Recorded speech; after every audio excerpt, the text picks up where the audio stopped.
जय हिंद सर। मैं head constable Ganesh बेरे आपका स्वागत करता हूं आज के इक्विपमेंट के प्रैक्टिकल सेशन में। आज का हमारा इक्विपमेंट है टीएलडी पैच। एक्चुअली ये एक पॉकेट डोजीमीटर है और इसको इस्तेमाल हम लोग अगर किसी रेडिएशन फील्ड में जाते हैं तो उस दौरान इसका इस्तेमाल किया जाता है। इसके साथ साथ इसको कभी भी अकेला इंडिविजुअल एक टीएलडी को यूज़ नहीं किया जाता। इसके साथ में हम पर्सनल डोजीमीटर के तौर पर या तो इलेक्ट्रॉनिक डोजीमीटर या फिर DRD डायरेक्ट रीडिंग डोजीमीटर का इस्तेमाल हम लोग इन दोनों का करते हैं।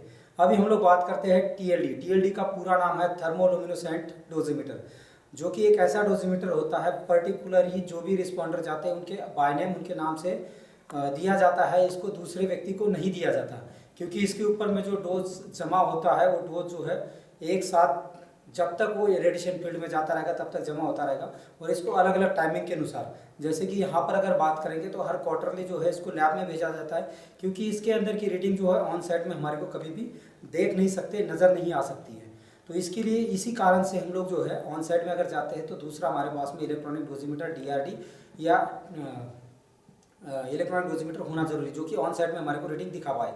इसके अंदर में ओनली फॉर लैब के अंदर में भेजने के बाद ही इसके अंदर में रीडिंग आती है। पर अभी देखते हैं इसके अंदर में क्या क्या और किस प्रकार से रीडिंग लिया जाता है या फिर डोज कैसे जमा होता है। चलते हैं हम लोग डोजीमीटर के पास, जिसका नाम है TLD थर्मोलुमिनेसेंट डोजीमीटर। इसके अंदर में दो टाइप होता है। एक तो पहले उसके ऊपर में एक कैसेट आता है जिसको एल्यूमिनियम शीट से बनाया जाता है, जिसके अंदर में निकिन की जो है लेयर होती है। इसके अंदर में अलग अलग 3 विंडो होते हैं। ये आता है TLD बैच। TLD बैच जो है COS4 का बना होता है।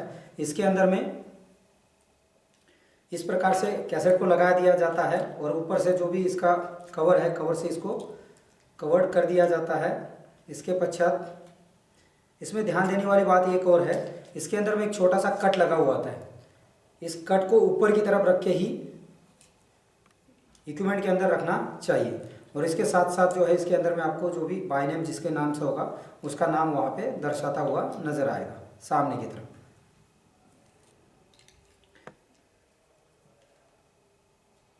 इस प्रकार से लगाने के बाद में हम जो भी सूट पहन रहे हैं, सूट के अंदर से इसको जो है अपनी बॉडी के साथ में इस प्रकार से अटैच कर लेंगे। साथ ही साथ जो दूसरा इलेक्ट्रॉनिक डोजीमीटर ये होगा या फिर DRD डायरेक्ट रीडिंग डोजीमीटर होगा उसको भी साथ में अटैच करेंगे। अभी देखते हैं इसके अंदर में 3 विंडो अलग अलग से बनाई गई है। तो इन विंडो का काम क्या है, सबसे ऊपर अगर हम बात करेंगे तो एक तो होती है कॉपर या फिर एल्यूमिनियम विंडो होती है। इसके अंदर में जो है जो हाई एनर्जी गामा रे जो है वो इसके अंदर में जमा होती है, क्योंकि कॉपर होने के कारण कॉपर जो है इसको काट देता है एक्सरे को। ओनली फॉर इसके अंदर में गामा रे जो है वो डिपॉजिट होती है। दूसरा अगर बात करें परफेक्ट विंडो के अंदर में हाई एनर्जी बीटा जो होता है वो इसके अंदर में दूसरी जो सेकंड विंडो है इसके अंदर में जमा होता है। और नेक्स्ट अगर तीसरी विंडो की बात करें तो तीसरी विंडो होती है ओपन विंडो। इसके अंदर में लो एनर्जी जो बीटा होता है जो कि वहाँ पे इन्वायरमेंट में अवेलेबल है हम लोग चाहते तो उसके अंदर में ये डिपॉजिट होता है। फिर से एक बार मैं रिपीट कर देता हूँ।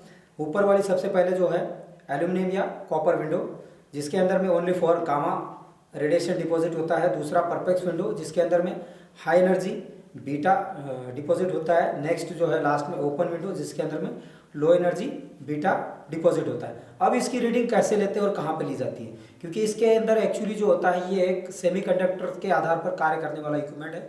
इसके अंदर में जो भी डोज मिला है वो डोज जो है इसके अंदर में जो COS4 जो मटेरियल यूज किया गया है उसके अंदर में डिपॉजिट हो जाता है।